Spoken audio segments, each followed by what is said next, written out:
we trapped a bunch of aging role-playing gamers in their homes, forcing them to crawl out of their pen and paper comfort zone and into the online world of virtual tabletops and video calls. So join them as they raise the curtain to share their stories, insights, and love of all things geek. So grab your longsword and your +1 bottle of Viagra and get ready for another episode of Advanced Age Role-Playing Gamers Podcast. That's a lot of syllables for one sentence. Hello and welcome to the Advanced Age Role-Playing Gamers Podcast. I'm Nathan. I'm a host for tonight. We've got a special episode. We've got the folks from Battlelords, the 23rd Century, on board with us, and we're really super excited to have them.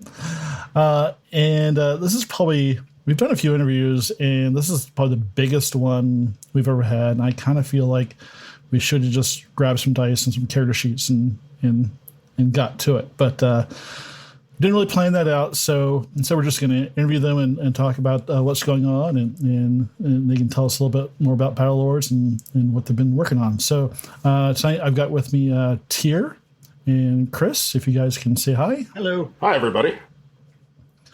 And if I could have the guys from Battlelords do a round robin and introduce themselves and you know, who they are, what they do. We'll start with Kurt. My name is Kurt. They call me the Viking, and I am an engineering nurse. That's awesome. Excellent. How about Dave next? Dave or David, also CDO, OCD with the letters in the correct order. And yeah, known Tony for a very long time and Kurt for a while as well. And yeah, martial arts. My background is actually chemistry and then computing. I'm published in low energy physics. So this is some of the things I've done, been involved in gaming since a while ago. We don't know what that's like at all. No. No, And, the fact that I was sitting around reading your book and remembering some pages from 20 years ago from the 6th edition, I'm like, I should really focus more on my job. And we'll finish up with Tony, executor. Is that what your? That's one way of reading it. Okay. Executor. Yes, my call sign is executor. It also has a different meaning. I'll let Dave go into that. Yeah, we gave him that name because you can pronounce it two ways: executor or executor. Leaves people wondering. Yeah. That's always good. That's good. So it's great that you guys have known each other a long time. Like the most of us in our group here have hung out with each other for a long time and played games together. In fact, Tyr and Chris are the only reason I actually know about Battlelords, even though I've been playing since the 80s. They're the ones who kind of started regaling me with stories about their past characters. So Battlelords is the reason that I should never play martial characters again. Whenever I even mention it, Chris starts to hold his head and just cry. Yeah. No, but we actually hope to get one of the one-shots of 7th edition done for one of the future podcasts pretty soon. Train to Hades. Based on that comment alone, Train to Hades. Sounds perfect. Yeah. All right. We're down to a coin toss of who's actually going to run that one, me or Chris. Yeah, it sounds like a really upper alley. But yeah, why don't you guys, like me, not everybody knows about Battlelords. So who wants to volunteer and kind of do how, what, and why Battlelords for us? All right, well, I'll show the book here. Oh, well, I guess it's not going to work so well with the green screen, but there we go. There's the book fading in and out. You got to deal with those rift dimensions. They're kind of hard to manipulate. So Battlelords of the 23rd Century is a science fiction role-playing game based in Percentile. From a genre perspective, you take the dark and dystopian kinds of futures. You take Blade Runner, Fifth Element. There's people who have money. There's people who don't. And Battlelords is one of the ways you can get out of that. So they're the rock stars or the basketball players or the football players of their time. We have the flexibility to allow for being more of a mercenary or stand-up kind of army, thinking like Starship Troopers. or you can go for more of a piracy or exploring the frontier, kind of vaguely like Serenity and Firefly.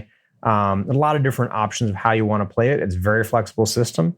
So that's a little bit about kind of the nature of the game. And then the creator we're actually the third company, Tony, keep me honest, third company to pick this one up, to keep it going. And Larry Sims created it like 92, I think it was.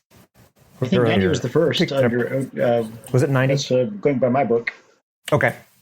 I've lost track of exactly how old it is. It's been around for a few years. Yeah, we started first playing it in 1995, I think it was. So just to give you an idea. Yep. And created by Larry Sims, an African-American who had been in the military, and he wanted to bring together an RPG that reflected some of the experiences from a military background. And that's why there's a lot of things that you can see that you can just kind of pull straight out of an army manual. Tony, Kurt, I don't know if you want to add anything. Okay, the play style in Battlelords is very flexible. It's a wide open campaign where you can do just about whatever you want. If you want to be a space pirate, you can be a space pirate. If you want to be a colony inspector, you can be a colony inspector. If you want to be Indiana Jones, only the alien equivalent of it, you can do it. This system is so flexible, it can handle all of that. I from what I remember, what I've read about the up ones, I mean, you literally can do anything. You can be a mercenary, you can be a private eye, you can be part of the military, you can be against the military. It's so open world. It's just left to your imagination. Yeah, we've run kind of top secret-y types of campaigns through here. One campaign I ran, the players all decided to get together and run a shipping company. They basically got their hands on a large ship, and so we basically had to build Starship rules on the fly. So that was an interesting thing. They started running a cruise liner and picking up passengers and dealing with adventures along the way. And we recently ran afoul of how that could go badly with a Starfighter campaign that we were in, where everything was great. And then we got to the Starship battle weeks, and I would just throw up in my hands and sit there and watch the chaos happen because it just didn't run as smoothly as it should have. Yeah. Spaceship combat is hard.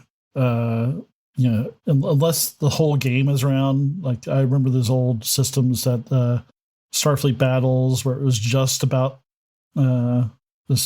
spaceship battles, but a lot of systems just don't do vehicle combat great, so it's super tough. Yeah, our focus for the Starship combat system, so the challenge in running Starship combat or even vehicle combat, it looks like we may have lost Tony's visual here, is that the focus of the gameplay, right?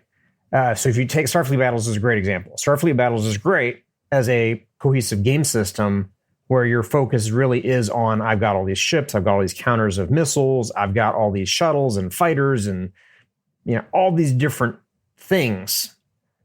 It has no context or understanding of the people on the various things. So there's no captains, no engineers, none of that. That's all gone. Or if you go back in the day and remember FASA's Starship combat system, which is based on Star Trek, they had two ways to play it. One was just like Starfleet Battles.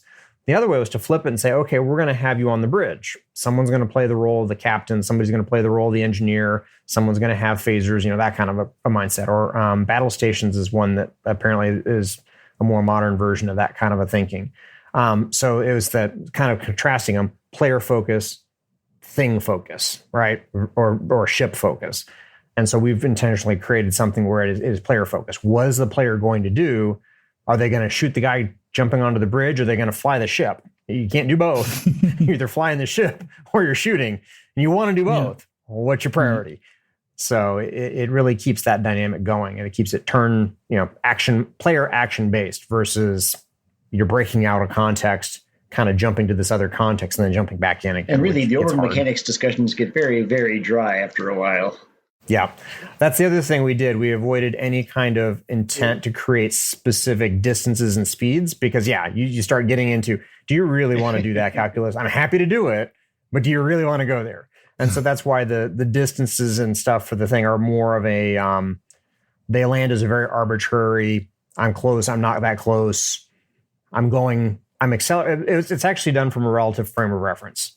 There's always somebody who's slower. If you think about the old World War II movies, right, or reels, the bombers are always getting attacked by the fighters. The fighters are never getting attacked by the bombers. Somebody's going slowest. That's the inertial frame of reference, and it's all about how fast they're coming in. Because at the end of the day, in space, whoever's got the faster engines, much like World War II, the fighters had the faster engines. The bombers just kind of had to fight them off. That's all you can do. Same thing for sailing ships. Why were the smaller sailing ships used against the larger galleons? Because they were faster and they could pick the fight the way they wanted to pick the fight. Yeah.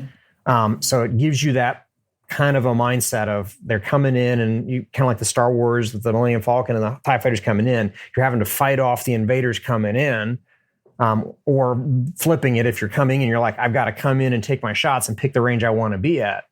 So the fight's driven by that mechanic. And so it doesn't matter how fast you're flying through space. What really matters is, are you closing? Are you maintaining your distance? Or are they managing to accelerate their engines and flipping the mechanic, and now they're pulling away? And it's all about that relative distance. So in Battlelords, we try to keep the focus on the player. Everything is about the player, their skill sets, what they're doing. Having them do something the entire time is the crux and focus of the game.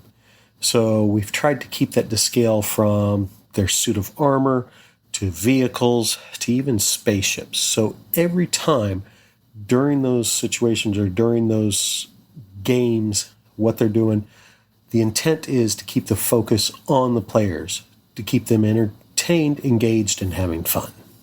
It doesn't leave out your cargo guy. Yeah.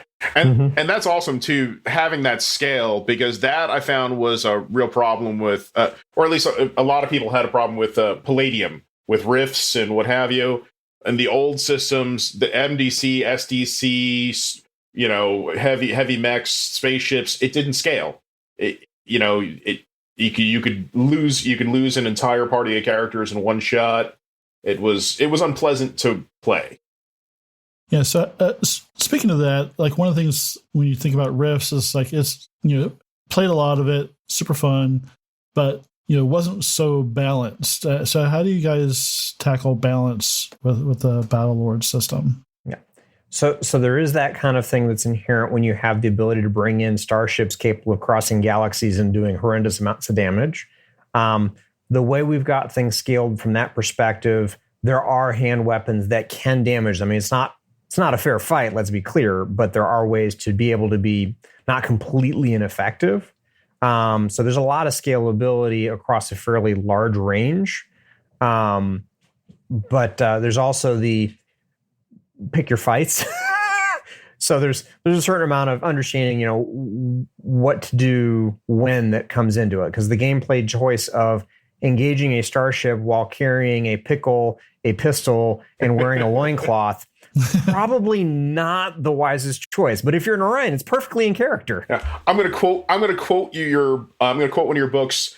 It's not if the characters get killed, it's a problem with them. They're over-equipped and under-trained. Yes, absolutely. That's one of the common themes that we encourage the games to play, is that over-equipped but under-trained. You've got all this really cool equipment, but you don't know how to use it very well, and you've got to solve the problem, and you've got to learn on the fly and think really quickly about some things sometimes. It makes for some really funny scenarios. I know Chris and I have been through some of those, and they've been fantastic. Like Logan, ejecting an escape pod while you're fleeing from a ship that is going to catch you or blow up your ship, except that escape pod is full of explosives, and it blows up the ship that's trailing you. It works. So wait, you're going to ride on a bomb and hope it doesn't shoot you. Okay, yeah. Good luck. Oh no! There were no personnel in that escape pod. Yeah. Oh, okay. We were just using that as a means to get away. Yeah. Gotcha. I thought you meant you were getting in there and then popping out of it, leaving that behind, so you were dead. Well, we have a player who likes to do those kind of things, but yeah, we haven't introduced him to Battlelords yet. Yeah. Tony Kupo and Battlelords are going to go hand in hand. Yes. Pure chaos. One of the other. That's usually my job, to come up with the strange stuff. Yeah. There's some strange things. One of the other common themes that was a big thing for Larry, and we've tried to continue, is really that focus on gameplay and overcoming differences. I mean, when you look at military training, they take a bunch of people with random backgrounds and throw them all together, and they have to function as a unit. You may or may not like that person, but you have to trust that they're going to help keep you alive. And so that was a common theme as well. That was a theme that we just wrapped our season with Twilight 2000, and that was absolutely how you can describe that campaign. A bunch of people, wildly different backgrounds and nationalities, thrown together, had to form a unit and survive. And it made for interesting gameplay. Yeah, but it absolutely worked. And you've got 13, 14 different races, species, whatever you want to call them. Yeah, we've got about I think it is 14 species, somewhere in that neighborhood in terms of playable species. And they've got back history. They've had wars with each other. Sorry, Kurt. Oh. Okay. Thank you.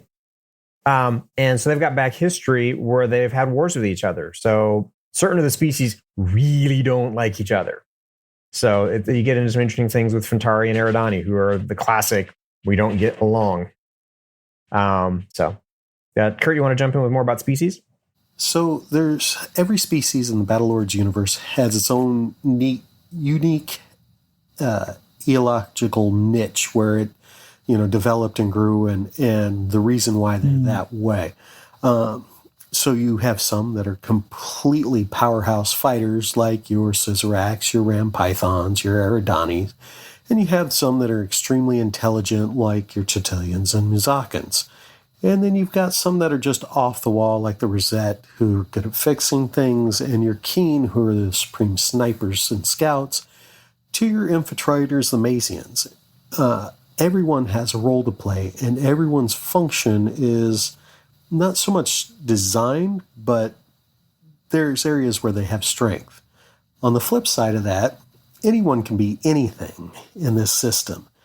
And the only thing you really have to worry about is managing the interaction between the species, because some of these have gone to war with each other, like the Scissorek and the Rams. I mean, they have literally tried to wipe out the other species, like the Eridani and Fintari. So now we're talking about changes from the 6th edition to the 7th edition, right? Correct. Yeah. So one of the things we wanted to do with the change from the 7th edition to the 6th to 7th edition was bring in some alternate species choices to kind of help fill in and provide some roundness. So we brought in the Fought, which were a very common favorite from one of the what we'll call Galactic Underground Gazettes. And we wanted to bring in a species that kind of complemented the idea of being in space a lot, because there wasn't a species that was really good at fiddling with things and construction and that kind of a thing. And they wanted to fill them in. So the species, just to run through them real quick, you've got your Chitilians, who are basically empaths running around trying to learn the secrets of everything. They're great at corporate espionage. Oh, he did it. Scissoraks, battle kitties. Don't need to say anything more than that. Eridani, think alien samurai with plasma swords cutting things up. Fought are redneck rabbits with guns. Humans and gen humans don't really need a lot of explanation. Genetic humans are basically genetically modified or engineered humans who have additional traits. Keen are trifibious bat frogs. They can glide. They blend into the background. They're perfect for force recon. They basically stick back as a sniper or blend into the environment, sneak up, disable things. Matsians or Mazians are the piles of goo that can transform into anything. They're your Odo type, if you're familiar with Deep Space Nine. So think like Odo. You've got Mutakans, who are your energy wizard type. You've got Orion rogues, who will do anything on a dare. They love to party. Fintari are their allies, and the Fintari are four-armed squid-like creatures that breathe methane, and survival of the fittest is king for them. That is the only rule. If you are strong, you do what you want. If you're not, well, too bad for you. The Pythons and the Ram Pythons are related. The Pythons are basically giant snapping turtle types that are quite armored and good at swimming and aquatic type things and really good ground forces. Ram Pythons are bigger, kind of like a T-Rex, but with big arms and everything. They're just really massive lizards. Rosette are the ones we added that are basically bugs that like to fix things. There's a lot of interesting things about the biology, which I'll let Kurt get into. And then the Zen, Regelin, and the Zazen. The Zen and Zazen are the same species. They are the healer type. The Zen are the very much moralistic.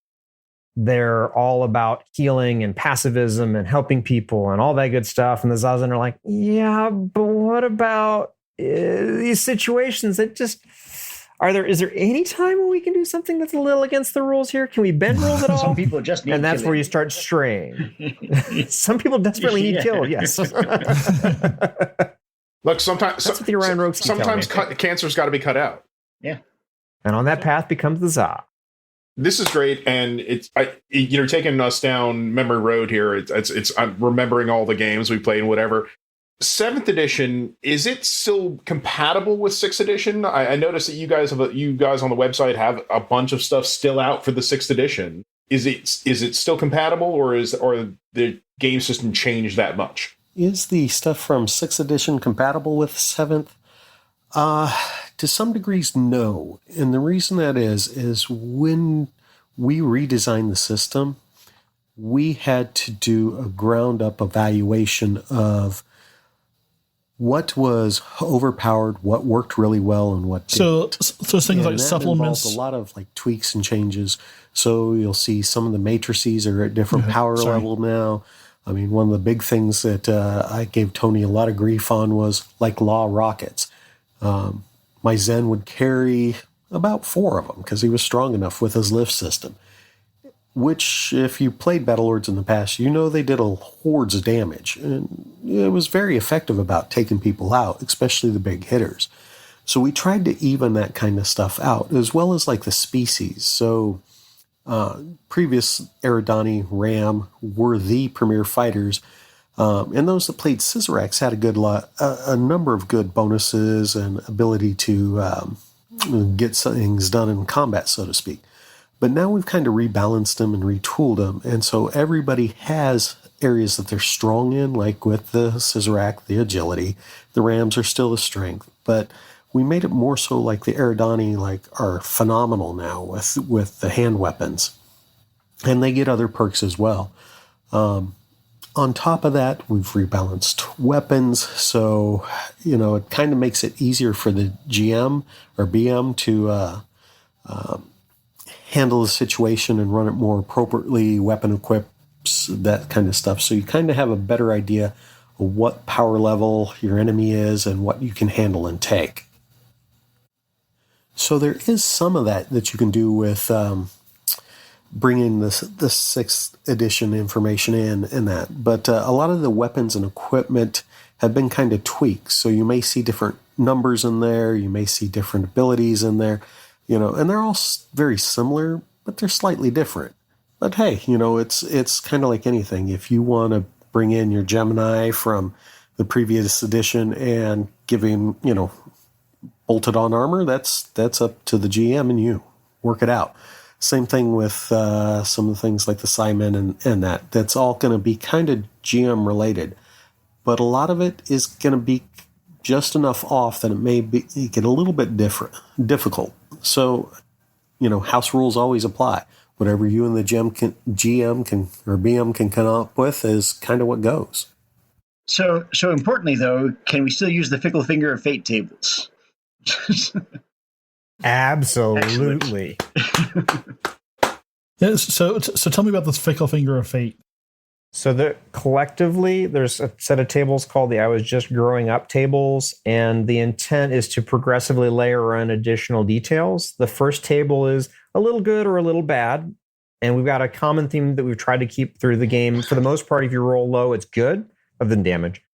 And if you roll high, it's bad. So we've reorganized the table so it's a little clearer to understand if you're doing well or not well. Because before it was just random. So you'd roll a 9 and be like, I don't know if it's good or bad. Now it's like if you roll a low number, you know, ooh, I should get excited. Or you roll a high number, you're like, how bad is it? So the first one's more lightweight stuff, like maybe you're a pacifist or maybe you've got a tick or something like that. The next one, maybe you got a little extra money or a cool weapon, or maybe you've got a limp or whatever. The fickle finger of fate is the fickle finger of fate. You may have won the galactic lotto or the genetic lottery and you're like either really rich or you have like perfect stats, or the other end. Or there's a bounty hunter that's chasing you down right now.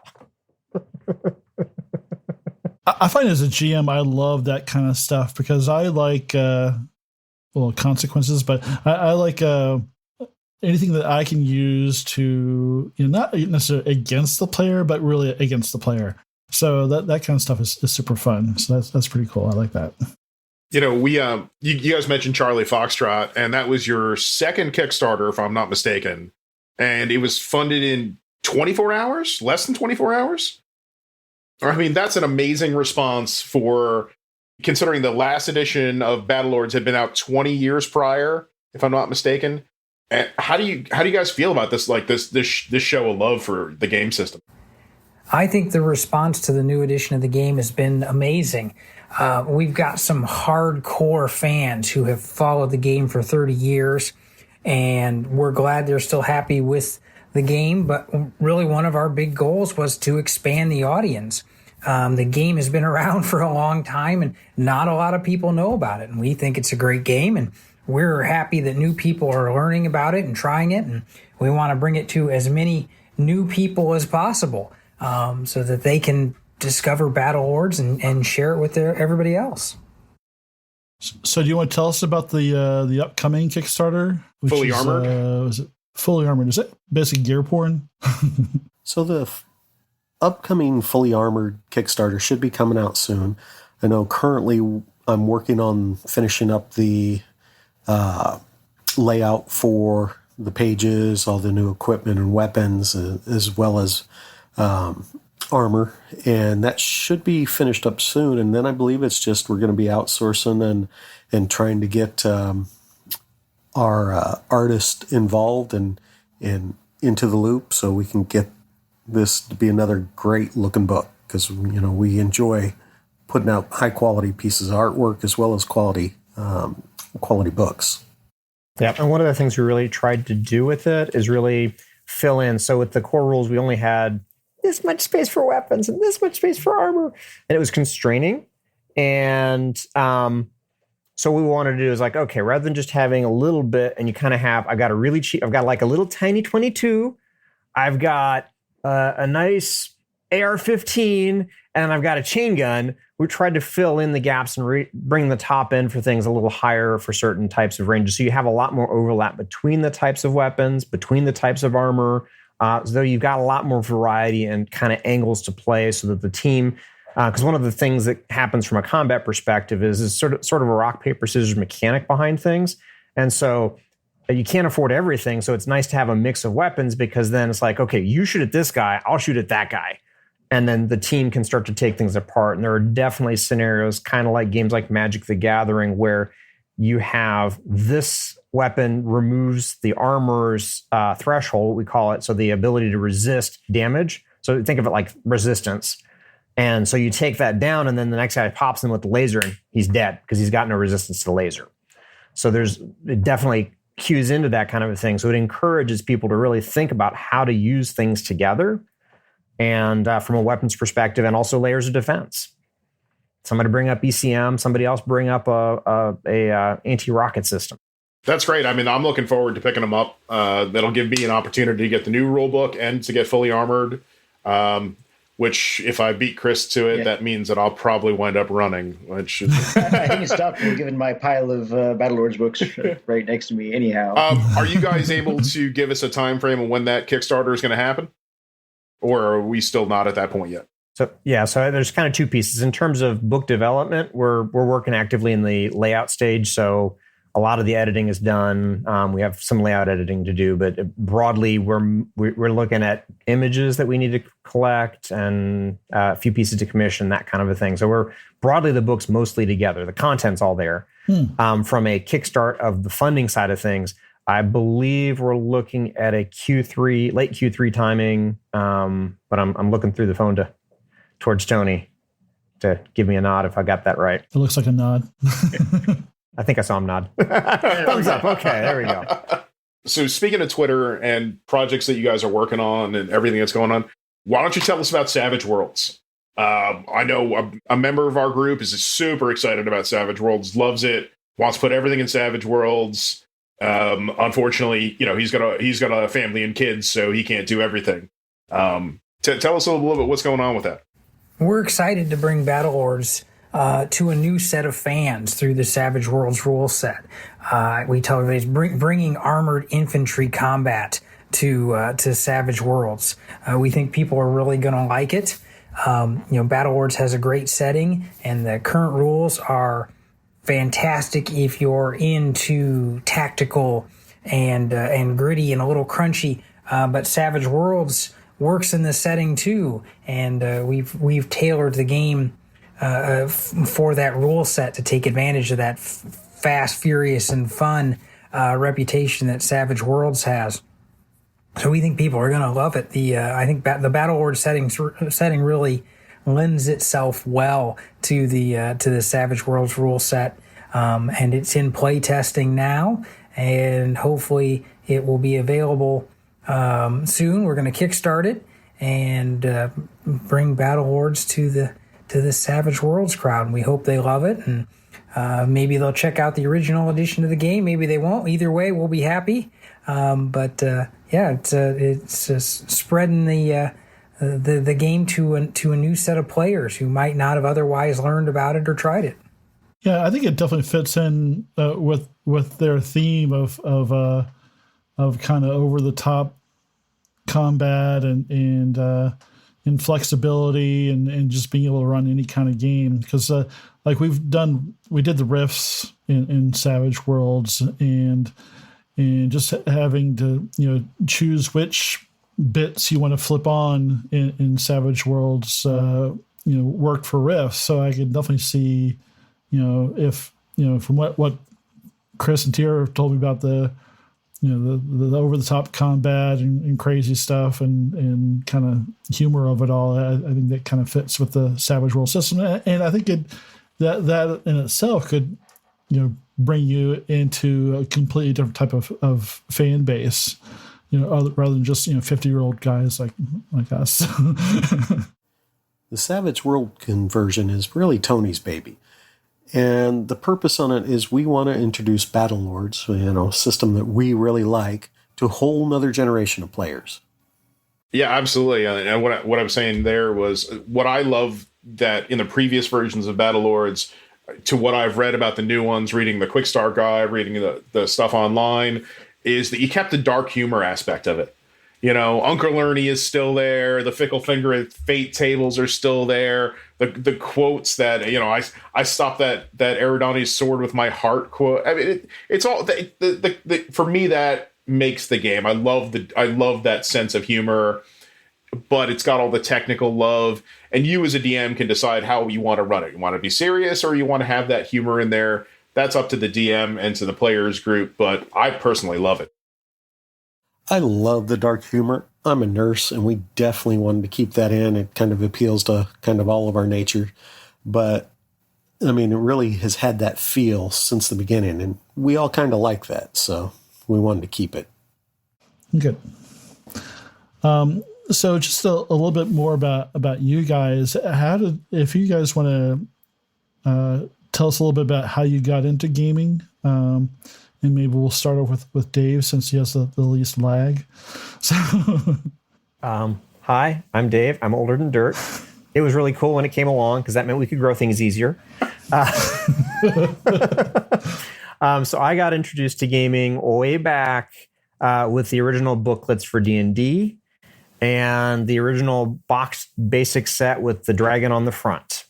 That's kind of where I started. And then Travelers was very quickly one of the games that made heavy rotation. And so being able to explore vast expanses and get into that kind of a mindset was a big thing. I used to spend a lot of time generating ships for that game, and high guard rules and having battles in that space was lots of fun. So that's kind of where I started after that. I've hit most of them. I haven't played Toon. I haven't played Paranoia. I keep saying I should. Call of Cthulhu with the right game master is a blast and a bit creepy. So that's kind of my background. Kurt? So I started with the D&D box set and went on from there to started playing Teenage Mutant Ninja Turtles, as well as some Shadowrun and some Battletech. And then I met Tony and Dave at the martial arts studio, and Tony got me into his game, which was Blood of Heroes, as we continue to play different things. And then he introduced me to Battlelords, and I really enjoyed it. I love the ability to add things together and, kind of build your own build out. It was pretty awesome. So we kept going from there and, kind of shared ideas as they went through book writing and that. So been around a long time together with this. Don't do the math. Don't do the math. Don't do the math. And Tony. Started with first edition Dungeons and Dragons. Thought that the concept of role-playing was really good, really cool. I was immediately hooked. But the fantasy genre was never quite my thing. And back when I started, there weren't a lot of options, but thank goodness there were some. We had the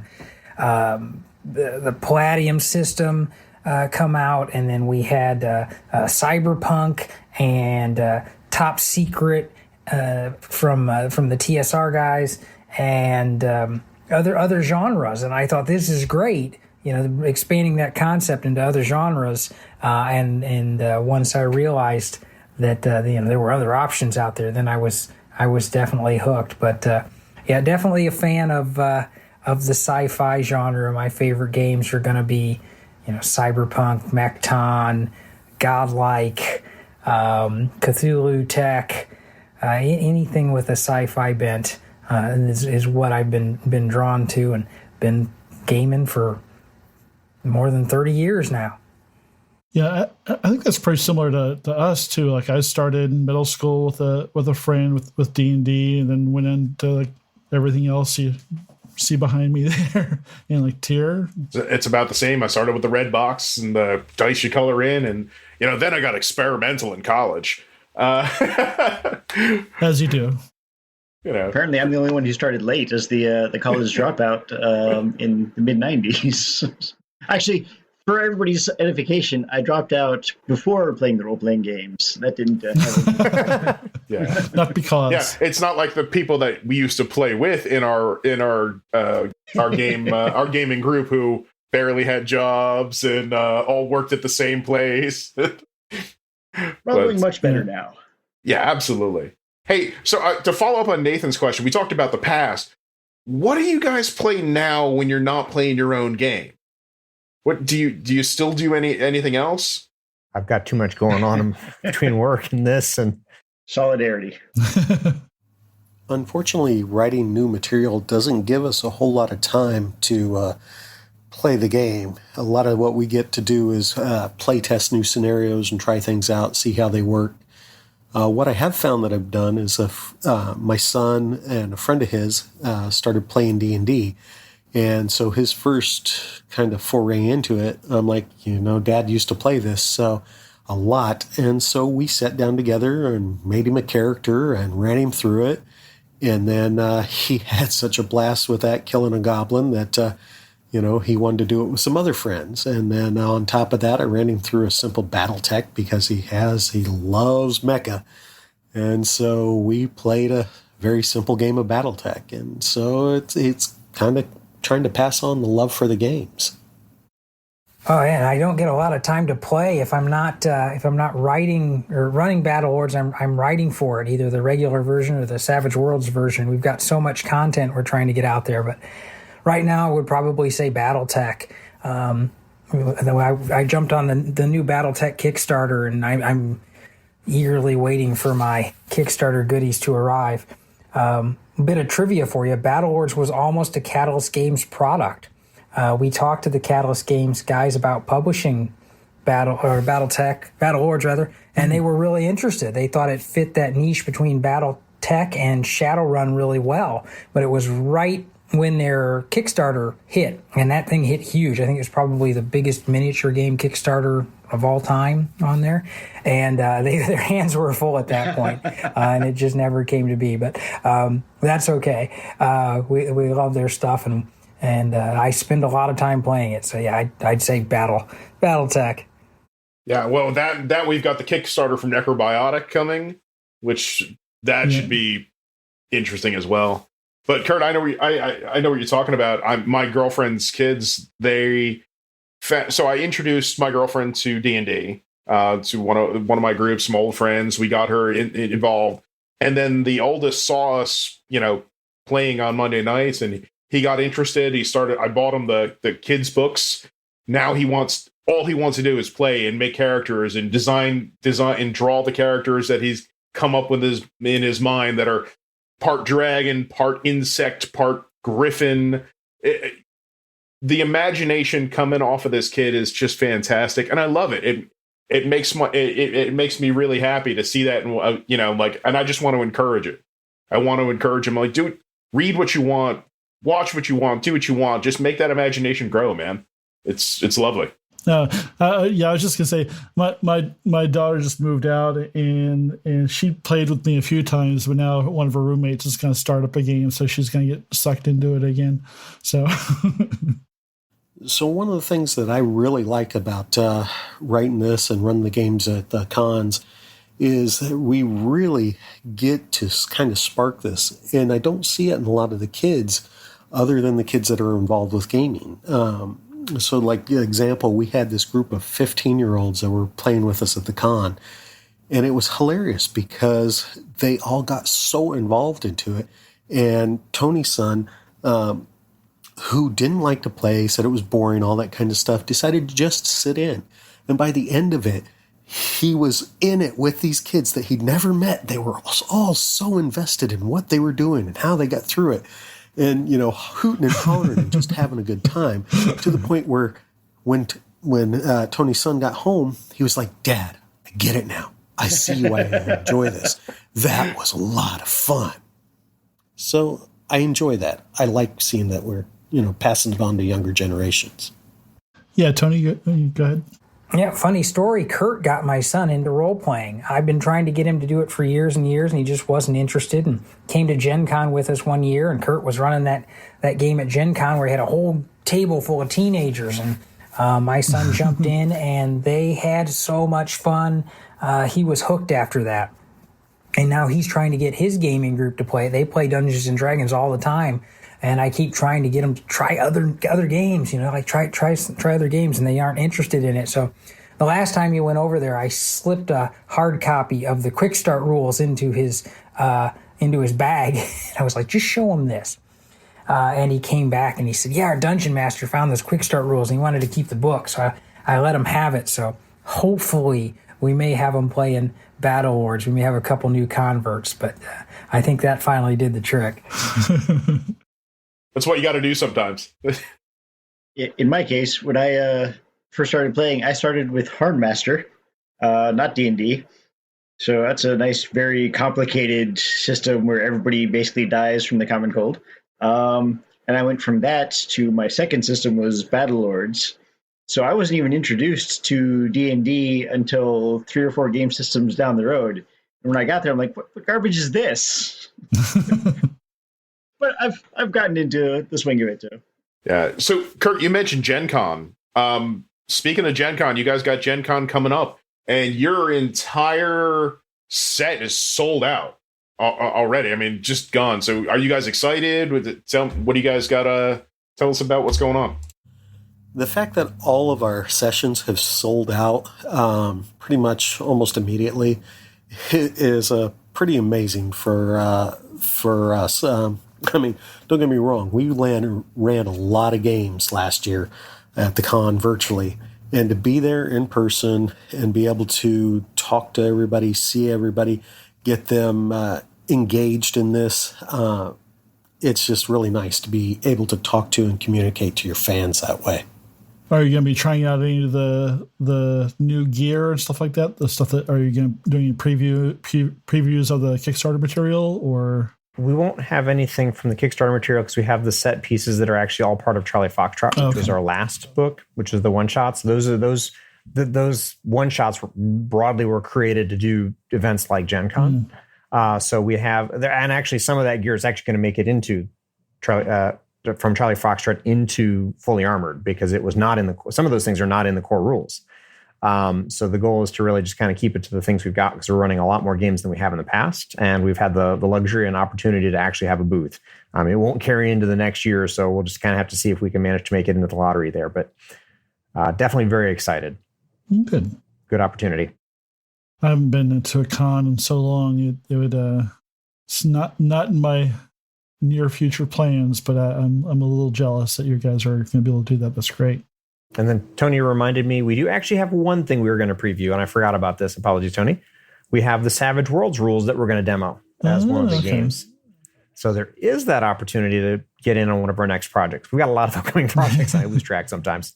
It's just nice because I feel like you guys are doing, something as friends together, working on a project, and hopefully not like trying to like rip each other's throats out like in real life, because I know like working on the podcast, sometimes when somebody like bangs their microphone all the time, my eyes start to like bulge and my veins start to pop, and so I know like working together on a creative project can be trying sometimes. So how do you guys manage that and stay friends? I'll start and the other guys will jump in. So I think part of it is we all worked out together doing martial arts together. So you build a lot of rapport with your partners because you're literally responsible for each other's safety. And so that's a part of it. Part of it is we have fun beating on each other just because. We have a great sense of humor, so we play off of each other a lot, and we allow each other the space that we individually need when things are going on. We all have different schedules and lives, and we all have families, and things come up. So give grace where we can, have a lot of fun where we have the opportunity to be together. That's great. Kurt? Well, Tony, Dave, and I have known each other for a long time, and we started working together in the martial arts studio. So in that place, some things happen. Sometimes things happen. You get hit, tempers flare, and you got to trust that the person you're working with is not doing it on purpose, not intentionally hurting you. So once you get in that mindset, you kind of keep that going. And so now we have a healthy respect for each other. And so we know when, Dave's on it, he's got something that he really just can't let go of, and he's trying to get his point across. It's just not coming across the way we're seeing it. And same with Tony, we're just, sometimes we just miss it. We're not explaining it correctly. So we all give each other the benefit of a doubt on that. It really makes it easier and nice to work with. That's a valuable asset to have, I'll tell you that. Yeah. I tell people we work together pretty well because we all have, I jokingly say we have complementary versions of OCD. We're all really good at one specific thing, and we tend to complement each other where we cover each other's weaknesses while in enhancing each other's strengths. Occasionally we do butt heads, mostly Dave and I, because our OCDs are very similar. We're both very analytical and strongly opinionated, but fortunately we have Kurt and Michelle who act as tiebreakers. And a lot of the times when Dave and I are butting heads, it's because one of us doesn't quite understand what the other one is trying to tell him. And Kurt can usually get us to step back and go, hey, you guys, I think this is what he means. But, it's not to say we don't have shouting matches, but things turn out better in the end. The game product is stronger for it. If we don't dig in our heels when the answer becomes obvious, if Dave's got an idea, I've got an idea, we'll argue about it. But when the clear winner comes out, we're like, yeah, you were right. Let's go with that idea. And, sometimes it takes a bit of an argument, but we stay friends, and I think the product ends up stronger for it. And like I said, gives Kurt and Michelle something to do. Keeping Dave and I from getting too out of hand. And we also, when we see people digging in, we do tend to give a little bit of space and kind of go, okay, what am I missing? And then Kurt's always there to jump in and kind of go, hold on, let me explain. This is what he's saying. This is what you're saying. Kurt? So Dave and Tony are both type A personalities, and I'm not. So generally I get to be the peacemaker or, try to explain things to him. Okay, this is what he means, or Dave, this is what Tony means. Tony, this is what Dave means, and basically try to help him work it out and get through that. And if nothing else, you have the martial arts to fall back on to see who can beat up who. It's a perfect system. I'm pretty sure between the three of us, there would be no real winner. Whoever walked away from it would know they'd been in a fight and would probably be severely injured at that point in time. There's really no winners in this one. We all know each other real well. There's no winners, just a lot of pain. Kind of a metaphor. Yeah. So I'm pretty sure Nathan likes to cause us great pain in the campaigns he runs. Every little mic pop that he doesn't like. Every bag of chips consumed by one of our members on mic, just hot micing a whole bag of chips, We lose so many characters that way. It's true, but I mean we've got our own dynamics. Yeah, it's fun. And Matt, who's like the whole podcast thing was started with Blue Matt Falcon, as we like to call him. Yeah, Blue Falcon. Yeah.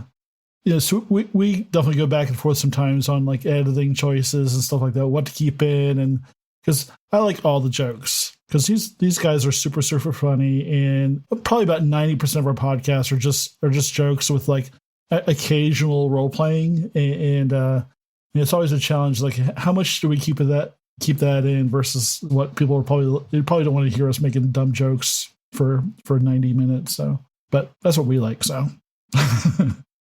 Do you guys have anything else that you want to touch on about Battlelords or what you've got going on? Any other projects? Give us a little preview or a teaser. So after we finish Armored Up, we're looking at additional books like the Hall's book, Hostile Alien Life Forms, as well as we want to work on a vehicles book. I know we want to do some more spaceships, that kind of stuff. The deck plans have been really popular, so we really would like to do some more of those. As well as we want to give more information about the universe. So, just different things, either supplements like Charlie Foxtrot or, additional species, that kind of stuff. All those things just kind of add and make a little bit more depth in the Battlelords universe. And we're interested in keeping expanding it. I mean, we want to do more like Galactic Undergrounds and that sort of stuff. Mm-hmm. Okay, we also have a project where we're going to put together, because we've gotten some interest in new ships and new vehicles. So the vehicles will probably make it into a Warmonger's Guide, but there's also a lot of interest, not whether you're a Battlelords player or not, there's just not as many deck plans out there, and so interesting environments to play from a sci-fi perspective. So expanding some micro PDFs of, I don't know how many pages, but smaller than 48 pages, looking at some things in that space to help add material. So we've got a lot of projects in the fire right now. And the Savage Worlds we've talked about a little bit, and there's probably we estimate 4-ish books there already, maybe 5.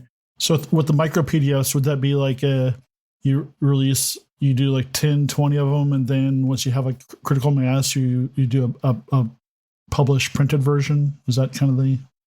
We haven't really figured out how we might integrate that together. So we might take that path. We might include them into a Warmonger's Guide. It's that we're trying a little bit of a test to see how well they do. They seem to do pretty well because we released the initial deck plans, and that did pretty well. So we're just kind of testing the waters with that. So the Warmonger's Guide are basically PDFs that we eventually plan on putting into books. But for right now, they're basically just little snippets, things that we can put out fairly quickly that add to the Battlelords universe. I know the first one's been out, and it's downloadable, and I think it's like $5, but it has more information about species. I think it's got a few more weapons in it. It talks about different parts of the planet. Basically, it's a lot of the stuff that we couldn't fit into the main book because we, quite frankly, ran out of room. So we plan on expanding those and using that. And we've even talked about other supplements like it to put more information out there and into the hands of the players. If people want to follow Battlelords news or get updates about upcoming Kickstarters, projects, things like that, what are the best ways to get a hold of you guys and hear about this stuff? So we're available on pretty much your social media flavor of choice. We have a couple of Twitter accounts. One is from Granny, for those who are familiar with Battlelords. Granny is a very entertaining member of Balshram. She's actually a hardcore Battlelord, but she's really more functioning as a specialist in the field and advertising for her, as advertising their products, really. So there's two different ones. That one's got more of a kind of a funny Granny edge than the regular Twitter account. We do also have a Discord group that we run, and people are actively involved in that one, asking questions and getting feedback on how to play certain scenarios out and that kind of a thing. There's also an active discussion on there around the Savage Worlds. So we will do actively in our game product development. We engage with our base to play with things, like test things out, try new ideas. So gameplay and play testing is a big part of our product development. So Discord's a great place there. Facebook, we're active on Facebook. There's Facebook discussions groups there too. We also look for feedback on how to deploy things. We asked a question recently about, for Canada, we're finding that there's a couple different ways we can deliver to Canada, and we got some feedback around delivery from the UK. So we're just asking our Canadian fans, what do you think works better for you? So that we can try to get feedback about, are we doing it the better way? We have Instagram as well. So we post things for Instagram. We also have a mailing list. So a lot of different ways to get engaged. We tend to prioritize the mailing list when we're starting to publish for a new thing coming out like Kickstarter. So the ones who get on the mailing list will get the heads up about the Kickstarter going live first. And there are those things in the Kickstarter that sell out very quickly. So if the Kickstarter is of interest, then definitely you'll want to get that, and we can get you those after the podcast, so you can include them for people.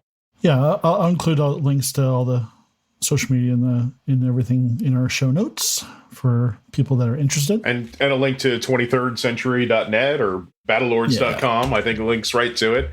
And you can I'll throw all that buy the book straight from it, yeah. Mm-hmm.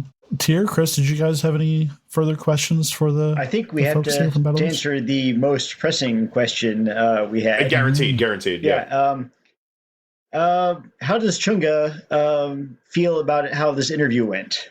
And not to be confused, that's the volcano god, not the heavy metal band. I mean, who's got the D100? I've got the table right here. Pulling some dice out. Hold on. All right. I've only got D6s in this all I'm going to ask is please don't draw mud. Please don't. So a 59. Long and noisy. The volcano god is trying to send you a secret message. Volcano god. Excellent. Very interesting. Excellent. Hey guys, we want to thank you. This has been excellent. Do you guys we monopolized your time all night this evening. Do you guys have any final comments, thoughts, words you'd like to get out to the listeners? The Quick Start Guide is the easiest way to pick up Battlelords. It's Battlelords Lite. It's got all the information and everything you need to play Battlelords of the 23rd century. And best of all, it's free. So download it, get your friends to download it, make up a character or play a character in it, and just have fun. And I'll add, there's also a free sneak peek at the art. The art that we have in the core rules is stunning. We wanted the core rules to be top-notch and industry best standards, lay flat binding, the whole match. And if you want to see what's in there, download a free copy of some of the artwork and go, ooh, and then buy our book. From a couple of guys who spent 20 years playing it, I wholeheartedly agree. Thank you. I'm looking forward to one of these guys running me through it, because I'm going to make their lives miserable. Yeah, we've pretty much made our new arc DM cry last night. So, and he hasn't seen Chris play an Orion Rogue yet, and that's one of my favorite memories of all time. Chaos. Pretty much everything is chaos. Fodder good for chaos too. they're next on the list. Yeah, thanks so much, guys. This is really good, and I loved commiserating with you guys. I wish you the best of luck on the project. I know I'll be back in it when it comes out because it looks like tons of fun and right up my alley. So I'm glad we were able to make this mostly work, barring the tough technical difficulties. So thanks for sticking with us. We'll when we get the campaign going and we start publishing episodes, we'll tag you guys and let you know what's going on. So and just want to say thanks a lot. It's been great talking to you. Yeah. Thank you very much. We appreciate the opportunity to come and join and share a little bit about our love for our game. Awesome. Thank you. Good night, guys. Thank you, gentlemen. Good night.